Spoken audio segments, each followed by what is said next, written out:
كلكم سماعون له. شو قال؟ هم أثر الشيخ زهران. وشاء الله أمرا قد قضاه ولله المشيئة والقضاء إلى جنات عدن يا صديقا وجارا من سجاياه الوفاء وداعا من قلوب موجعات وأجفان أضر بها البكاء أيا رجلا سكنت لنا قلوبا وفي أرواحنا لكم ثواب.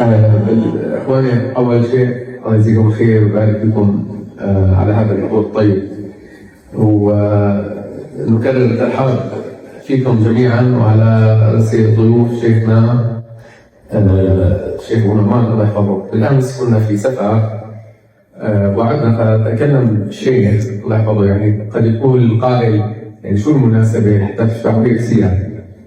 الشيخ غاب عن البلد ما يقارب 11 سنة، وبيوم غاب طلع على أساس يطلع زيارة شهرين ثلاثة 20 يوم شهر شيخي، ما أكثر من شهر. لا يعني مع مهلة الطريق، لأنه كان الطريق وعير وكذا. شيخي ب 13 طلعنا على مصر ورجعنا شهر.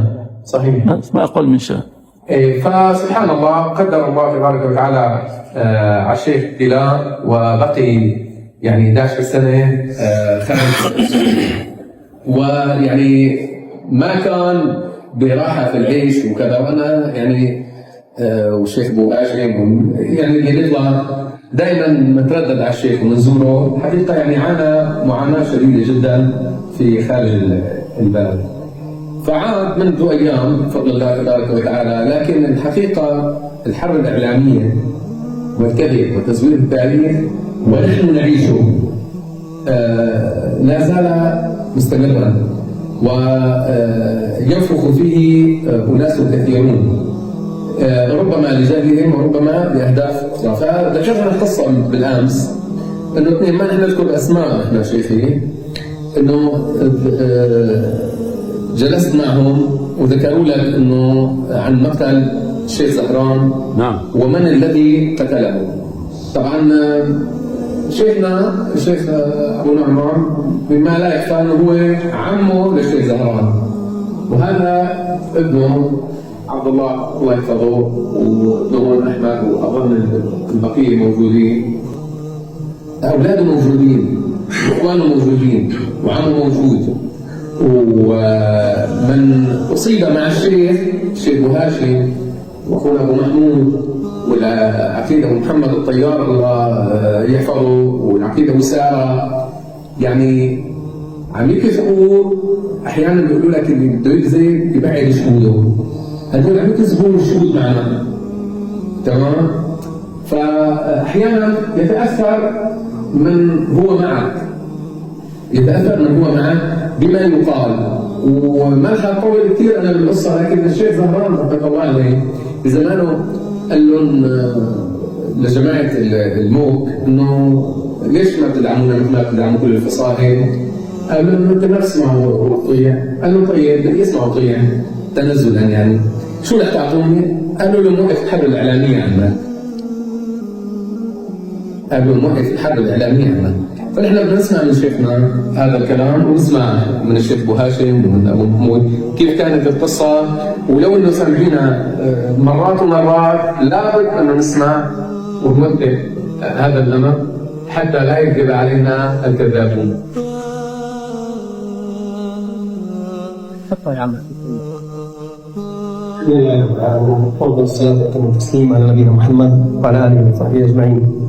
ولا بد من مقدمة قبل أن نتكلم عن يعني الحادثة الأليمة، استشهاد الشيخ نحسبه شهيدا رحمة الله عليه. إخواني، قبل الثورة ومنذ نشأنا وعينا على آخر أحداث الإخوان، فكنت تدخل إلى المسجد تجد فيه من عمره 70 وما فوق ما في شباب أبدا، والعدد قليل جدا، والدين محارب. وكثير من الناس كان إذا كان هو على أخلاق ودين يبعث بابنه يظهر خلاف ذلك، دخن، يمشي مع ناس سيئين حتى يرفع عن نفسه تهمة الإسلام. هذه بعز أحداث الإخوان. في هذه الفترة كان الشيخ عبد الله علوش رحمة الله عليه مدرس بثانوية تشرين وثانوية دوما، مدرس التربية الإسلامية، وكان الغرس والزرع الطيب الذي يعني عانى الشيخ فيه كثيرا. وكان الشيخ زهران معنا بالمدرسة وبصفي. من هون كانت معرفتنا بالشيخ زهران، ثم تطورت وخرج بعد منها الشيخ للدراسة بالجامعة الإسلامية، وكان بعدها جامع التوحيد، وكان الخطيب الشيخ أبو النعمان الله يحفظه، ومدير المعهد الشيخ عبد الله علوش. و92 أظن تم إغلاق المعهد وانتقلت الدروس إلى البيوت. بهذه الفترة رجع الشيخ زهران رحمة الله عليه، وكان مع إخوانه من طلبة العلم نعيش آلام الأمة وهمومها، مثل ما ذكر الشيخ كيف كان يتعامل مع يعني مشايخنا وعلمائنا الشيخ عبد القادر الرؤوف رحمة الله عليه من الذل والهوان، ويعني فرض الأخلاق السيئة في المدارس والطرقات والمحافل وغيرها. فكان الشيخ زهران يحمل هم أمه، يحمل هم أمه بكل ما تحمل الكلمة من معنى. وبدأنا بعد أغلق المسجد، كان الشيخ عبد الرحمن الله يحفظه له الدور الأول والأكبر بتوجيه طلبة العلم الذين كانوا في جامع التوحيد إلى الدروس البيتية، الدروس السرية، واستمرت لمدة عقدين قرابة 20 سنة، حتى وقعت حادثة تم اعتقال المشايخ، وكان هذا بال 2009، وبدأت الثورة والمشايخ بالسجن. فهم طلعوا المشايخ من السجن، وكان الشيخ أبو همام ملاحق وبقية الأخوة ملاحقين، ومنهم من اعتقل، وكانت الدروس متوقفة تماما. خرج الشيخ زهران رحمة الله عليه بالهم نفسه أكبر، اللي هو هم الأمة، وكيف الخلاص من هذا الطغيان الذي يجثم على صدر أمتنا بمحاربة الإسلام والدين والفضيلة. فبدأت الثورة وانطلقت، وكان بفضل الله عز وجل طلاب العلم الشيخ زهران ومع المشايخ وطلبة العلم تأسست نواة سرية الإسلام، وبدأت شيئا فشيئا. العلاقة بين طلاب العلم والمشايخ وبين الشيخ زهران ليست علاقة عادية، أكثر من أخوة، أكثر من علاقتك بين أخوك من النسب. ليش؟ لأنه سنين طويلة وأنت تعيش الهموم والآلام. لكن هذه الحرب الإعلامية التي كانت على الشيخ عبد الله علوش رحمة الله عليه، والمشايخ أعلم مني وأخبر بتفاصيلها، سواء كانت من المخالفين له ممن كانوا يعني على المنابر وعلى سدة الدعوة في البلد، 80 مسجد أو 70 مسجد، غالبها موجهة لحرب الشيخ عبد الله، وكان وحيد في الدعوة إلى الله عز وجل، ومعه طلبة العلم والمشايخ يساندونه. لكن هو الذي كان يحمل الراية، وهذا المجلس من حسناته رحمة الله عليه. والشيخ زهران تربية أبيه رحمة الله على الشيخ زهران وعلى والديه. فبدأت الحرب الإعلامية التي ما توقفت في الأصل، كانت حرب إعلامية على الشيخ وعلى دعوته، انتقلت إلى تلاميذه وطلابه. عندما كانوا في حالة السلم كانت الحرب الإعلامية موازية للحجم في الدعوة، ثم انتقلت إلى الحرب الإعلامية في الموضوع العسكري والسياسي والتخوين والطعن. وصل الحال بالشيخ زهران أنه يعني وصل إلى حالة نفسية يرثى لها من شدة الطعن والسب، صار يقول خلص خليني أنا طالما السب كله والشتم علي خليني أنا بعد عن الواجهة. قالوا المشايخ ما الموضوع أنت، الموضوع هو منهجك وعقيدتك وطريقتك، ما المقصود شخصك. طبعا الشيخ زهران مر بمراحل بهذه الثورة وشدائد كثيرة، وكان أشدها عليه قبل وفاته رحمة الله عليه.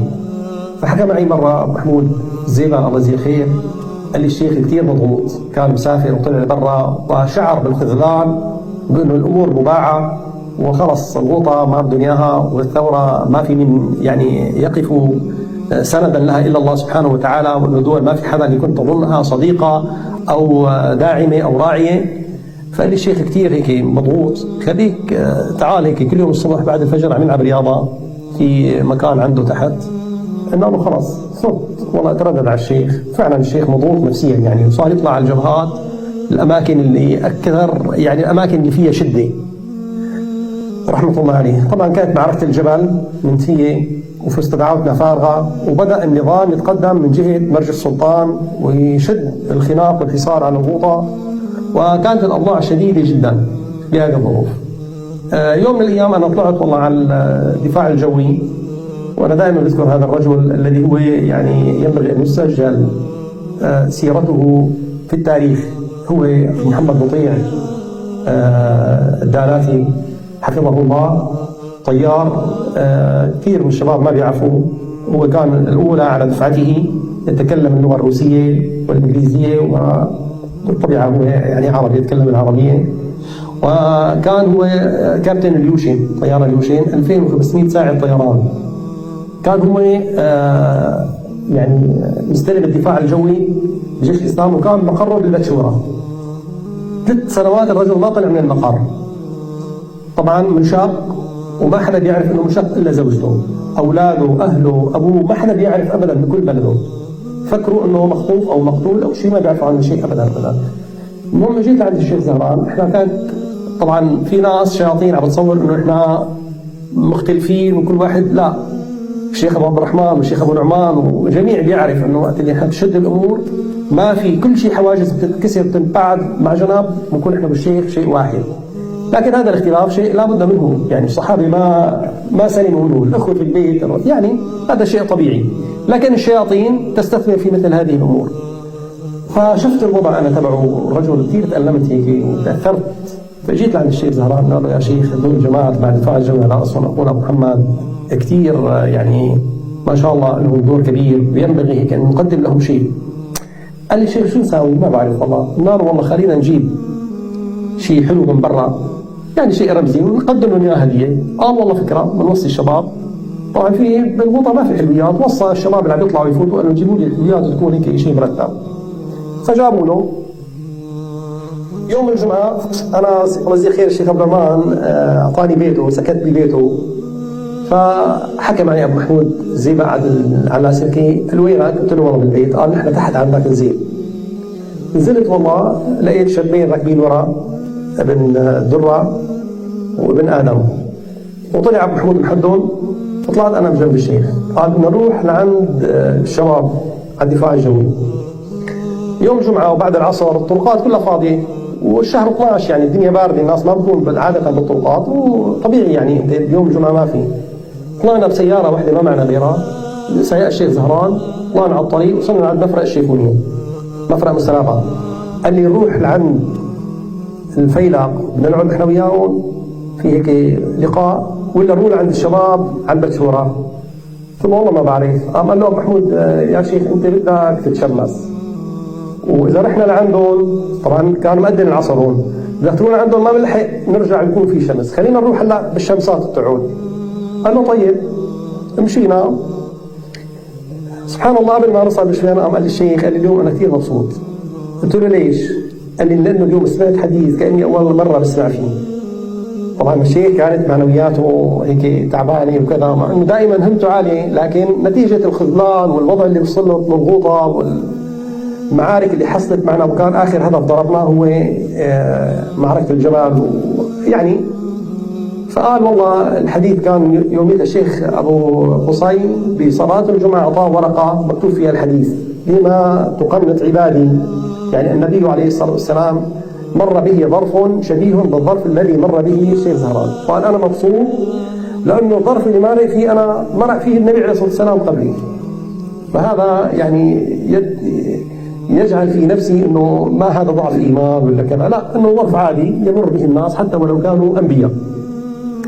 طبعا هون كنا وصلنا على البتشوره، صفينا السياره قدام البلوكوس اللي فيه الشباب تبعات الدفاع الجوي. فقال اول شيء خلينا نصلي. كان لابس بدلته العسكريه وبوطه واللاسلكي الهيترا حاطه هيك. فوقف فينا امام وصلينا خلفه 4، انا وانا ابو محمود وابن ادم وابن دره. صلينا العصر، كانوا هون الشباب طلعوا قبل ما نبدا بالصلاه. قال تقعدوا جوا ولا برا؟ قال له ابو محمود لا بدنا نقعد برا، الشيخ بده يتشمس. طالعوا الكراسي وصفوا قدام باب البلوكوس. المهم جلسنا، الشيخ ظهره جهه الغرب، أنا جلست مقابله، وأبو محمود بيني وبينه، أبو محمد مطيع جنبه، وأبو سارة وأبو كرم 3 ضباط. الشابين المرافقة قعدوا لحد السيارة بعيدة عنا 5 أمتار أو 6 أمتار. بدأنا نتحدث ويتكلم، عم يتكلم الشيخ عن الصواريخ اللي كانوا عنا هذول 150 أو 300 كيلو مسافتهم، وعم يقول له نستشير الضباط انه شو رايكم نضربهم ولا ما نضرب؟ قالوا لا خليهم ردع. نحن نتكلم بالكلمات هي طبعا بين وقوفنا بالصلاه وبين جلوسنا تقريبا انا قدرت اقل من ربع ساعه، 11 او 12 دقيقه. هون سمعنا صوت طياره خفيف جدا، فقال ابو كرم النقيب قال هي راح تضرب بمرج السلطان. ما كفى الكلمه الا صارت الدنيا عنا سوداء، عتمي دغري ما عندنا شفنا شيء ابدا. انا هون صرت على الارض والشيخ زهران، طبعا انا كنت بجهه الشرق، انتقلت جلست بحد ابو محمود، الشمس اجت بوشي لانه متجه انا جهه الغرب، غيرت الكرسي تبعي وقعدت، لقيت حالي على الارض انا هيك والشيخ هيك، يعني راسي بحد راسه، اخذ وضعيه الشيخ انبطاح. قلت ما شاء الله الشيخ حتى بهي المواقف نظامي، بيحب ياخذ هيك الوضعيات. فكأني سمعت حدا بيقول لي انه رح تضرب مرة ثانية. فزيت انا دغري وركضت باتجاه البلوكوس، ما لقيت البلوكوس، لقيت قدامي حديد وخشب ويا لطيف شو صاير؟ وعدنا لساتها، يعني الغبرة السوداء لساتها. المهم دبرت حالي فت لجوا، لقيت الشاب تبع اللي على المحطة، قلت له هذا الطيران شو؟ قال لي الظاهر انه روسي، لانه بس يكون طيران سوري بيسمع الكلام الاشارة بيناتهم، قال لي الظاهر انه طيران روسي، فيك شيء؟ قلت له ما فيني شيء، بس اداني وراسي كثير ما حاسين مثل دايخ. قوم انا قلت له لا ما بدي، خليني ارتاح شوي. بالفتره هي فات لعندي ابو محمود برجاني، ابو فهد وعبد الرحمن هلا فاتوا معه اللاسلكي تبع الشيخ. وشفت اللاسلكي تبع الشيخ مقطوعه هي العليقه البلاستيك. قلت له هذا لمين؟ قال لي للشيخ. قلت له وين الشيخ؟ قال لي اسعف له. قلت له شلون اصابته؟ قال لي والله كبيره. قلت الله كبير، قلت له بدي يشيلوني. المهم طلعت لبرا، لقيت اخونا دحام اللي قام بالعمليات، ابو احمد دحام تعرفوه، اخوه عم يدور. قلت له مباشره وصلني على المقر، وقال لي اصابه كبيره دغري مباشره نادي المشايخ. طبعا هو لا شفت ابو محمود ولا شفت حدا منهم. استشهدوا الشابين اللي كانوا معنا الله يرحمهم، ابن الدره وابن ادم، مباشره كانوا محدثين. طبعا الضربه فوق السياره تماما، الضربة اجت الصاروخ الاول فوق السيارة تماما. استشهدوا مباشرة. ابو محمد العقيد انقطعوا الساقين، ابو سارة رجل وحده، ابو كرم ما صار له شيء، ابو محمود اصابة شديدة وانا بسيطة. المهم رحنا مباشرة على المقر. وصلت على المقر ولا لقيت الشيخ عبد الرحمن جاي، وجاي الدكتور ابو يحيى الغزاوي واخوه ابو رياض عم يبكوا. قالوا لي حاستشهد الشيخ زهران. انا ما جاوبت لانه بعرف انه الاصابه كبيره على روايه اللي اسعفوا. فالشيخ عبد الرحمن قال له لا ما مضبوط الحكي، الشيخ ما مستشهد وما في شيء. انا قلت له يا شيخ ما بدي احكي دائما، فوت جوا شوي. قلت له الشيخ مصاب اصابه كبيره، تعالوا نجتمع نشوف شو بدنا نسوي، سواء يعني شو ما كان بالضبط، بدها شيء عاجل يعني مباشره. طبعا والله يا اخواني انا قال الشيخ قبل ما انام قال لي بدي اسافر، فترجيته. وكل ما يقول بدي اسافر نخاف. ليش؟ لانه الشيخ له هيبه، وبتعرفوا كان يعني في من يتربص بنا، خروجه من الغوطه كان يسبب خطر. فكنت خاف كثير يعني. مره اجى عنا علي وقال لي رح سافر بكره بعد بكره، قلت له ان شاء الله لا تسافر، قلت له الوضع ما متحمل النوم وفي شده وفي كذا. لكن يوميتها سبحان الله يعني جعل الله عز وجل في قلوبنا سكينه، ان الله عز وجل لن يضيعنا. يعني استشهد الشيخ لكن الله عز وجل يعني يسدد ويحفظ. وكانت يعني سبحان الله موقف كان شديد جدا جدا ما يستطيع الانسان يعبر عنه. وكان يعني موقف للشيخ ابو عبد الرحمن الله يحفظه، احنا على الاستحساد كانوا جابوا الشيخ وتم الاعلان من شخص يعني ما مسؤول ابدا ولا ينبغي له. احد الاطباء احد الدكاتره اعلن مباشره انه كان هذا خطا قاتل، يعني انه تعلن انه استشهد الشيخ ونحن ما مركبين الامور وطيران بالسماء والوضع مكركب ووضع شديد. فالنائب الشيخ هو الشيخ ابو قصي، فمباشره الشيخ عبد الرحمن قال بايعوا الشيخ زهران، بايعوا الشيخ ابو قصي حتى ما يكون فراغ ابدا. فتمت مبايعته وانتقلنا إلى الهيئة الشرعية، وقرروا إنه نجيب الشيخ على الهيئة الشرعية. فقبل ما نجيب الشيخ على الهيئة الشرعية، الشيخ أبو قصي قال إذا بتكون دين أنا ما مناسب، أنا مناسب نائب في من هو خير مني. طبعا نحن في إجماع على هذا الأمر أنه الشيخ أبو همام هو رجل المرحلة، وهذا رأي الشيخ زهراء رحمه الله عليه قبل استشهاده. فتم بفضل الله عز وجل اختيار الشيخ أبو همام الله يفرج عنه، نسأل الله سبحانه وتعالى. الله أمرا قد قضاه ولله المشيئة والقضاء. لن يضر الشيخ الغمام لا سجنه ولا شيء آخر، نسأل الله سبحانه وتعالى أن تكون في ميزان حسناته، وهذا رفع له إن شاء الله في الدنيا والآخرة. فكان إجماع بفضل الله عز وجل على الشيخ أبو همام. بالعكس الشيخ أنا ما شهدته يوما يبكي إلا يوما، صار الشيخ أبو همام يبكي ودمعت عيناه، وما أرادها لأنها غرب، وقت أخذ الشيخ عبد الله كذلك كانت غرب، ما كان أحد يستطيع لها، مسؤولية وأمانة عظيمة جدا جدا. وأنا أقسم بالله لو كان يعني الحكم الشرعي إنه ما نكون بهالأماكن هي والله ما كنا، والله العظيم. لا هي مطمع، لا مجلس القيادي ولا القيادي ولا أي شيء، لكن أنت وجدت أمتك في محرقة وفي فراغ وفي بلاء، وتحتاج إلى من يسد الثغر. المشايخ كلهم يا أخواني والله قبل الثورة ما حدا طالبهم بقرش، ما حدا تكلم عليهم في عرضهم، لكن اليوم الشيخ أبو قصي السب والشتم والطعن، تحملنا أعباء عن أمة كاملة، وهذا شيء فرض علينا والله ما كان بإرادتنا، وكانت تعرض لنا الأمور تحتاج أهل بدر، لكن حسبنا الله ونعم الوكيل.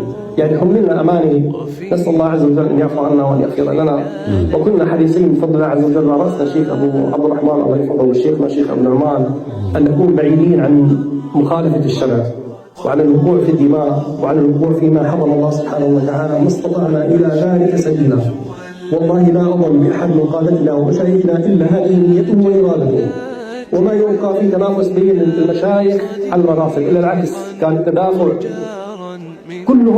كل واحد يدفعها إلى الآخر، لأنها مغرم، لأن القادة والمشايخ طلاب علم تربوا على مائدة الكتاب والسنة بفضل الله سبحانه وتعالى.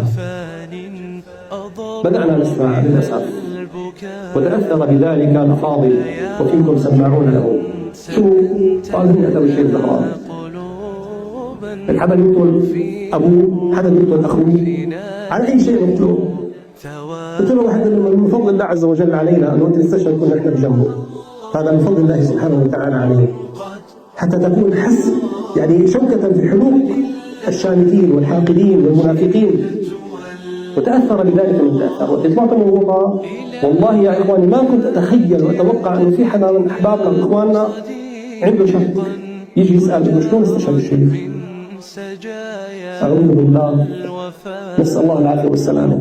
لكن هذه طبيعة البشر إخواني. وكان الشيخ أبو عبد الرحمن دائما يقول لنا لابد من توضيح هذه المسائل حتى تقطع الأبواب على الشيطان أمام الناس والذين لن يكونوا موجودين معنا في الغرفة. ففي ناس تبنت هذه الفكرة بأنه والله الشيخ زهران قتله إخوانه، أعوذ بالله من الخذلان. فالحقيقة إخواني هذا مختصر يعني حادثة استشهاد الشيخ، نسأل الله سبحانه وتعالى أن يجعله في أعلى عليين. والشيخ الحقيقة وإن غاب عن عيوننا والله إنه يعيش في قلوبنا، يعني والله عز وجل يعلم محبته. يوم من الأيام جاء واحد ليس قريبا بعيدا بذكرى استشهاد الشيخ، قال لك أعمل لك شيء كلمة هيك. قلت له ليش؟ قال يعني مدح للشيخ. قلت له هي مسبة لي، أنا بدي أمدح الشيخ زهراء على الملأ مشان الناس تقول فلان وفلان. الله عز وجل يعلم وهو يعلم، وأبناؤه وإخوانه وعمه بيعرفوا شو علاقتنا بالشيخ. نحن لا نحتاج إلى أن نكتب بالنت مدح للشيخ بذكرى وفاته أو غيره لندفع تهمة عن أنفسنا. الشيخ جزء منا رحمة الله عليه، فنسأل الله سبحانه وتعالى أن يغفر له وأن يجعله في عليين، وأن يغفر لشيخنا الشيخ عبد الله علوش وأن يجعله في عليين، الشيخ أبو ياسر، ويفرج عن الشيخ الضمام وشهداءنا جميعا. نسأل الله أن يتقبلهم وأن يعافي الجرحى إنه خير مسؤول. صلى الله على نبينا محمد وعلى آله وصحبه وسلم.